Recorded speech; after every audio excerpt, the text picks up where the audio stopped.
राष्ट्र धर्म सर्वप्रथम।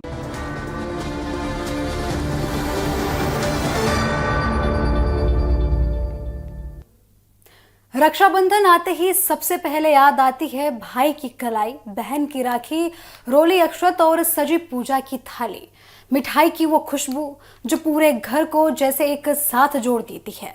बचपन में शायद हमने कभी सोचा भी नहीं होगा कि आखिर बहन भाई की कलाई पर राखी क्यों बांधती है। इस एक धागे के पीछे इतनी सारी कहानियां क्यों जुड़ी हुई हैं और क्या सच में राखी की शुरुआत किसी एक घटना से हुई थी। आज के इस खास कार्यक्रम में हम आपको रक्षाबंधन की ऐसी कहानी बताएंगे जिसमें पौराणिक कथाएं भी हैं, इतिहास भी है, लोक परंपराएं भी हैं और सबसे बढ़ के वो भावनाएं हैं जो इस त्योहार को आज भी जिंदा रखे हुए हैं। कलाई पर बांधा हुआ राखी एक छोटा सा धागा, देखने में भले ही साधारण सा हो लेकिन इसके साथ जुड़ी भावनाएं बहुत बड़ी होती हैं। बहन जब भाई के कलाई पर राखी बांधती है तो उसके हाथ में सिर्फ एक धागा नहीं होता, उसमें बचपन की यादें होती हैं, भाई बहन की नोक झोंक होती है, साथ ही बिताए गए अनगिनत पल होते हैं और एक भरोसा होता है जिसे शब्दों में पूरी तरीके से समझना काफी ज्यादा मुश्किल हो जाता है। यही वजह है कि चाहे भाई किसी भी दूसरे शहर में क्यों ना रहता हो, किसी दूसरे देश में क्यों ना रहता हो, रक्षाबंधन के दिन उसकी कलाई पर बंधी राखी उसे अपने घर और अपने रिश्तों को याद जरूर दिलाती है। लेकिन रक्षाबंधन की कहानी सिर्फ इतनी से नहीं है। इस त्योहार का इतिहास और परंपरा इससे कहीं ज्यादा पुराना और व्यापक दिखाई देता है। सबसे पहले इसके नाम को समझिए, रक्षा और बंधन, यानी कि रक्षा का बंधन, एक ऐसा बंधन जिसमें सुरक्षा, प्रेम, विश्वास और जिम्मेदारियों का भाव हो। आज हम रक्षाबंधन को मुख्य रूप से भाई बहन के त्योहार के रूप में जानते हैं, लेकिन श्रावण पूर्णिमा के साथ जुड़ी रक्षा सूत्र की परंपराएं इससे कहीं पुरानी हैं। प्राचीन धार्मिक ग्रंथों में श्रावण पूर्णिमा के अवसर पर रक्षा सूत्र बांधने और रक्षा विधान किए जाने के उल्लेख मिलते हैं। यानी ये कहना ज्यादा सही होगा कि रक्षा सूत्र की परंपरा पुरानी है और समय के साथ उसका महत्वपूर्ण रूप भाई बहन के रक्षा बंधन के रूप में विकसित हुआ। रक्षाबंधन से जुड़ी सबसे प्रसिद्ध प्राचीन कथाओं में से एक इंद्र और इंद्राणी की कथा है। धार्मिक परंपराओं के अनुसार देवताओं और असुरों के बीच युद्ध चल रहा था और देवताओं की स्थिति कमजोर हो गई थी। ऐसे समय में इंद्राणी ने इंद्र की कलाई पर रक्षा सूत्र बांधा। इसके बाद इंद्र युद्ध के लिए गए और विजय प्राप्त किया। इस कथा में आज के भाई बहन वाले रक्षाबंधन की तस्वीरें दिखाई नहीं देती, लेकिन रक्षा सूत्र का महत्व जरूर दिखाई देता है। इसका संदेश यही था कि किसी प्रिय व्यक्ति की सुरक्षा और उसके कल्याण के लिए शुभ संकल्प लिया जाए। इसलिए इस कथा को रक्षाबंधन की आधुनिक शुरुआत का प्रमाण कहने के बजाय रक्षा सूत्र की प्राचीन धार्मिक परंपरा से जुड़ा कथा के रूप में देखना ज्यादा उचित रहेगा। अब बात उस कहानी की करते हैं जिसे शायद हम में से ज्यादातर लोग बचपन में सुना होगा हम लोगों ने। भगवान कृष्ण और द्रौपदी की कहानी है ये। लोकप्रिय कथा के बाद आपको बता दें कि इस लोकप्रिय कथा के अनुसार एक बार कृष्ण की उंगली से रक्त निकल आया और द्रौपदी ने अपनी साड़ी का एक छोटा सा टुकड़ा फाड़कर उनकी उंगली में बांध दिया। कृष्ण ने इसे स्नेह को याद रखा और रक्षा का वचन निभाया। महाभारत और कृष्ण द्रौपदी के रिश्ते की एक कथा भारतीय जनमानस में बेहद लोकप्रिय है, लेकिन यहाँ एक जरूरी तथ्य समझना चाहिए। कृष्ण की उंगली पर कपड़ा बांधने वाली इस घटना को रक्षाबंधन की ऐतिहासिक शुरुआत के प्रमाण के तौर पे प्रस्तुत करना उचित नहीं होगा। ये कथा बाद की धार्मिक और लोक परंपराओं में बहुत लोकप्रिय हुई, इसलिए इसे भावनात्मक और सांस्कृतिक कथा के रूप में समझना चाहिए, न कि रक्षाबंधन की निश्चित ऐतिहासिक शुरुआत के तौर पर। और शायद इस कहानी की खूबसूरती भी यही है कि यहाँ भाई बहन का जन्म से रिश्ता नहीं है, लेकिन एक गहरा अपनापन है। एक ऐसा रिश्ता है जिसमें विश्वास है, प्यार है और एक दूसरे के लिए खड़े होकर साथ चलने की भावना है। यही भावना आज भी राखी को खास बनाती है, क्योंकि हर रिश्ता खून का नहीं होता। कुछ रिश्ते विश्वास से बनते हैं, कुछ सम्मान से बनते हैं और कुछ एक एहसास से बनते हैं। और सामने वाला इंसान हमेशा आपके साथ खड़ा रहे, इससे बड़ा रिश्ता कोई नहीं होता। रक्षाबंधन से जुड़ी एक और प्रसिद्ध पौराणिक कथा राजा बलि और माता लक्ष्मी की है। कथा के अनुसार भगवान विष्णु ने राजा बलि को वचन दिया था और वे बलि के साथ रहने लगे थे। भगवान विष्णु के वैकुंठ से दूर रहने के कारण माता लक्ष्मी काफी ज्यादा चिंतित हो गई थी। जब उन्होंने राजा बलि को अपना भाई माना और उन्हें रक्षा सूत्र बांधा।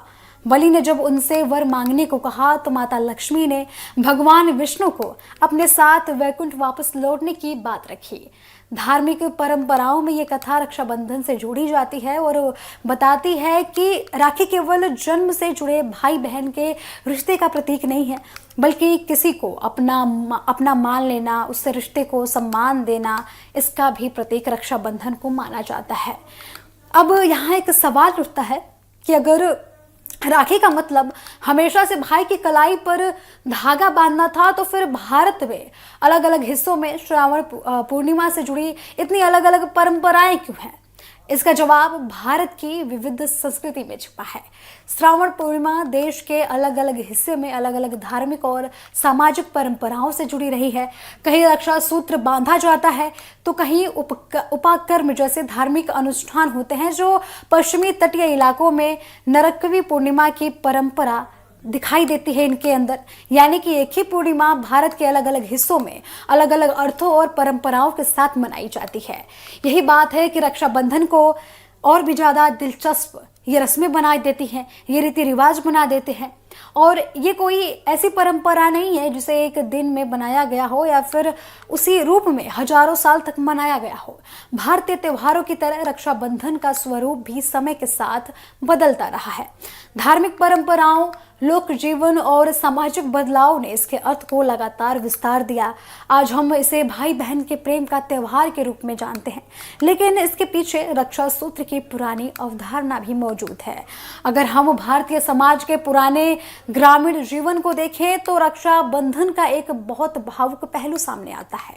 शादी के बाद बेटियां अक्सर अपने मायके से दूर चली जाती हैं। ऐसे में रक्षा बंधन उनके लिए मायके लौटने का एक खास अवसर बन जाता है।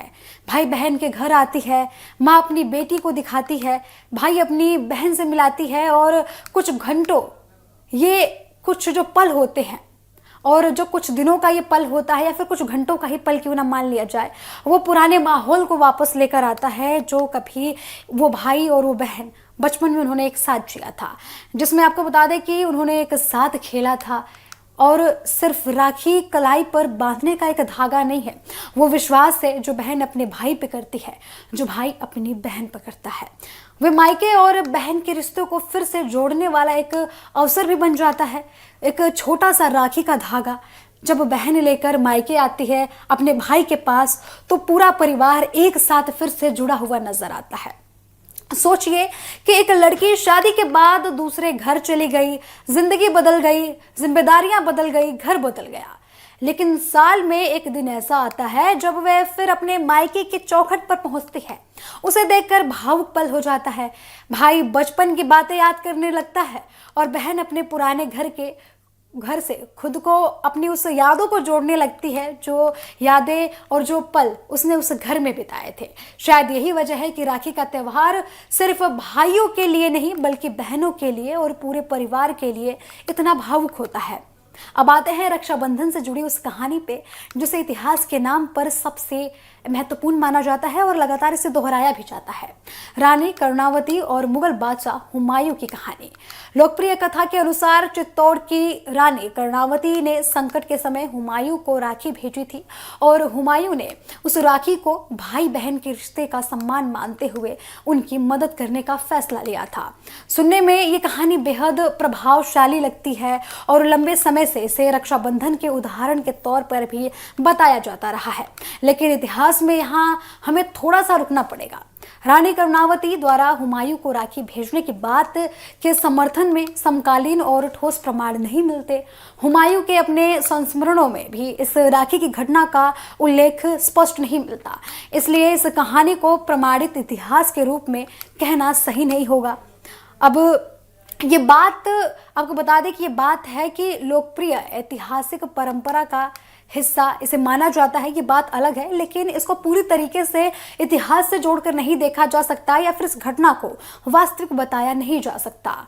आपको बता दें कि जिस तरीके से रक्षा सूत्र बांधा जाता है और भाई अपनी बहन की रक्षा की बात करता है और बहन लगातार जब राखी अपने भाई के पास लेके जाती है तो उन बातों को याद किया जाता है और जिस तरीके से पौराणिक कथाएं निकलकर सामने आती हैं, चाहे वो इतिहास की बात करें, चाहे वो रानी कर्णावती की कथाओं की बात करें, इन सभी में एक चीज कॉमन मिलता है, वो है प्यार, रक्षा और अपनापन।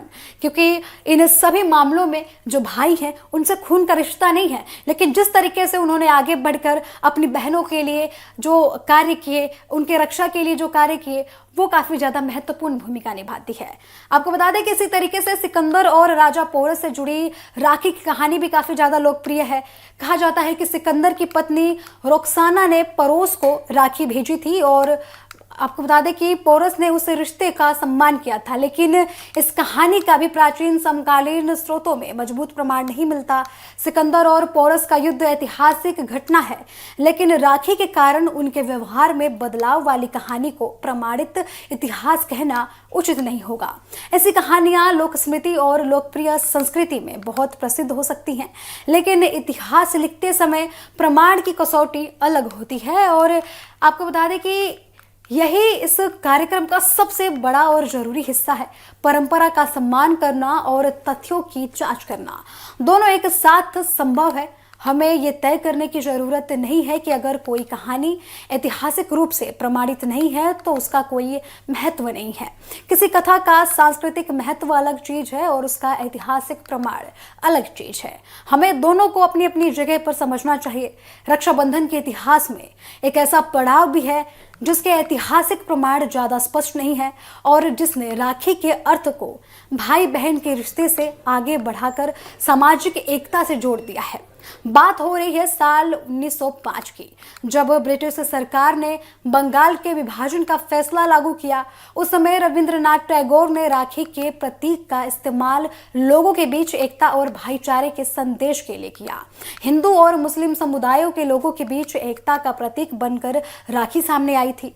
लोगों ने एक दूसरे की कलाई पर धागा बांधा और ये संदेश देने की कोशिश की गई कि राजनीतिक विभाजन लोगों के दिलों और सामाजिक रिश्तों को तोड़ नहीं सकती। यह घटना रक्षाबंधन के अर्थ को एक बिल्कुल नया विस्तार देती है।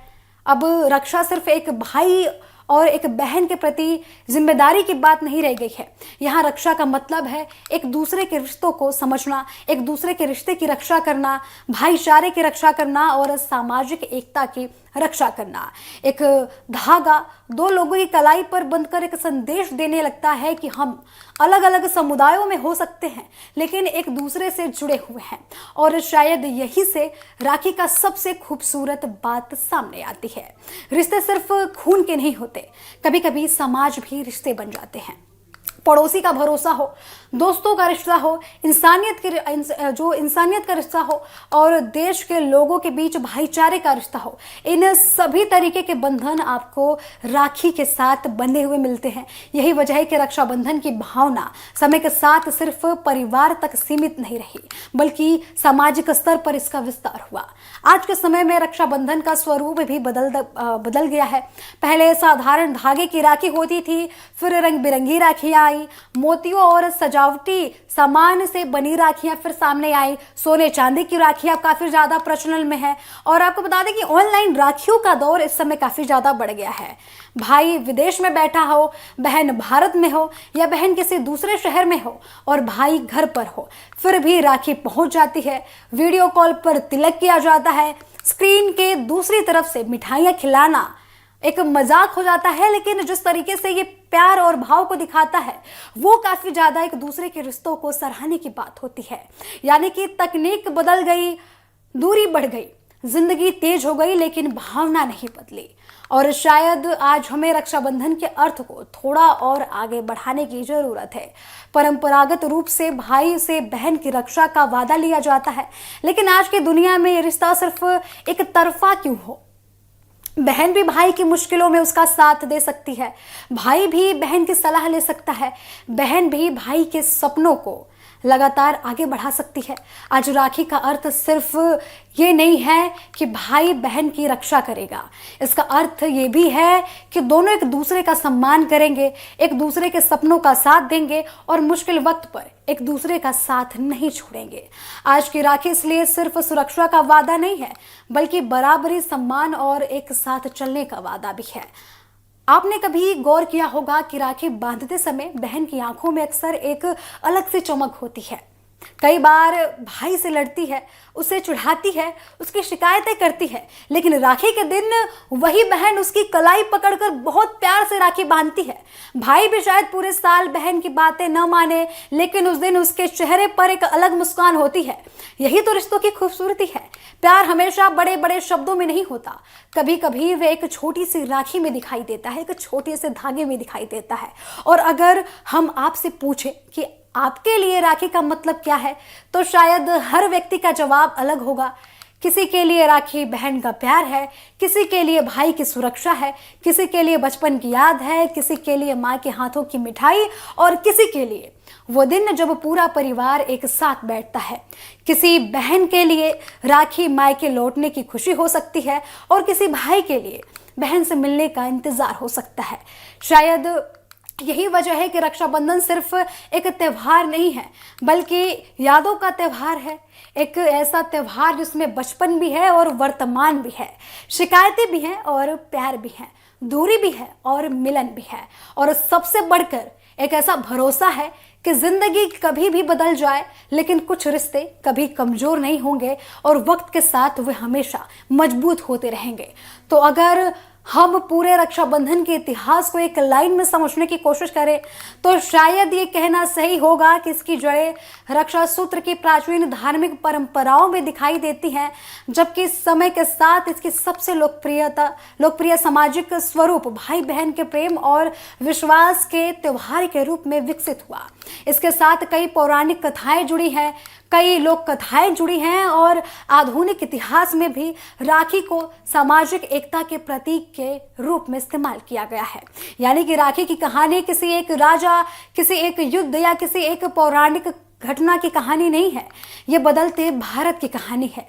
ये उस भारत की कहानी है जहाँ एक धागा कभी रक्षा का प्रतीक बना, कभी रिश्तों का, कभी मायके की याद का और कभी सामाजिक एकता का। इसलिए अगली बार जब आपकी कलाई पर राखी बंधे, तो सिर्फ उस धागे को याद मत कीजिएगा, सिर्फ उस धागे को मत देखिएगा, उसके पीछे छुपी पूरी भावनाओं को महसूस कीजिएगा और उस हाथों को याद कीजिएगा जिसने बचपन में आपका हाथ संभाला था। उस बहन को याद कीजिएगा जिसने आपकी छोटी सी खुशी में अपनी खुशी ढूंढ ली थी। उस भाई को याद कीजिएगा जिसने शायद हजारों बार आपको परेशान किया होगा, लेकिन जब ज़रूरत पड़ी तो सबसे पहले वही भाई आपके साथ खड़ा था। क्योंकि आखिर राखी कलाई पर बनती है, लेकिन रिश्ता दिलों का होता है। और शायद इसी वजह से हजारों सालों से बदलती परंपराओं, बदलते समाज और बदलती दुनिया के बीच भी राखी आज तक हमारे बीच मौजूद है। एक धागा है, लेकिन कहानी बहुत बड़ी है। एक रस्म है, लेकिन भावना उससे भी बड़ी है।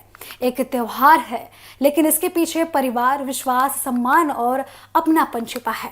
तो इस रक्षाबंधन पर सिर्फ राखी मत बांधिए, एक दूसरे के लिए समय बांधिए, एक दूसरे के लिए भरोसा बांधिए, एक दूसरे के सपने के साथ खड़े रहने का वादा बांधिए और उस रिश्ते को मजबूत करिए जिसे कोई भी व्यक्ति या फिर कोई भी ऐसी परिस्थिति हो जो कमजोर ना कर सके। क्योंकि आखिर में राखी का त्यौहार सिर्फ कलाइयों पर बांधा एक धागा नहीं है, ये अपनों से जुड़ा एक एहसास है जो धागे के रूप में भाई के हाथों पर बनता है।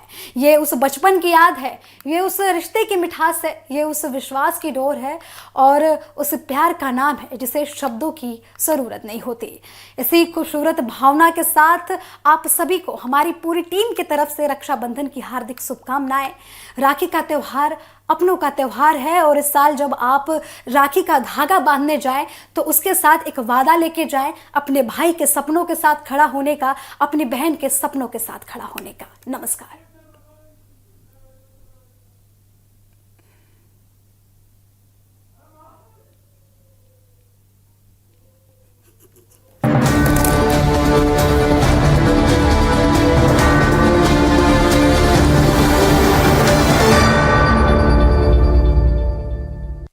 समझेंगे हर सियासी चाल, टूटेगा झूठ का हर जाल। न शोर न बवाल, सिर्फ तथ्यों पर होगा सवाल। होगी सच की बेबाक